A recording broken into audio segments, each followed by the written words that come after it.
While we continue to trek down the road we know, places we will go.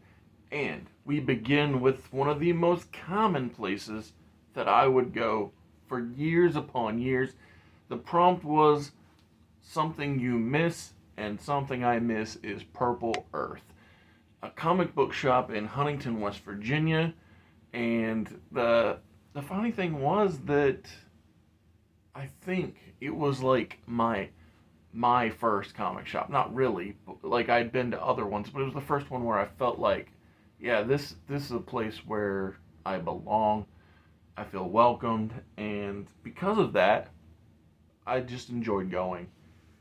Speaking of places where I belong, I did this body of water behind where I live because the prompt was, I'll be real, I forget what it was, but this was, a lot of times I'll just say, forget the prompt because they would say, oh, go for a walk in nature or whatever. And I'm like, how about I just draw the thing that's outside my window instead, type thing, because it's just my preference. And it's gotten to such a place with the prompts that I find it more valuable to do similar, the same, similar, but just different perspectives of things. So both the bull outside of the PBR Bar and Grill drew that, but also I did like the full body of the bull with the entrance and the thing just to show off.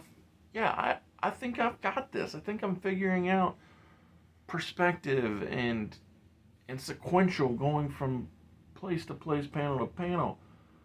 Speaking of going from place to place, it was the book. It said, "Oh, what's on your bucket list? What do you want to do?" And another one was like, "What's a cruise you want to take?" But I don't want to go on a cruise per se to go somewhere, and I don't really have a bucket list concept. So, in the case of the cruise, I drew the logo for Chris Jericho's cruise because at least there's wrestling and rock and roll there, and on the bucket list, I drew somebody else's bucket list plan, which was an island drift for the Philippines. And ending like we began, Pack Rat Comics is an excellent comic shop.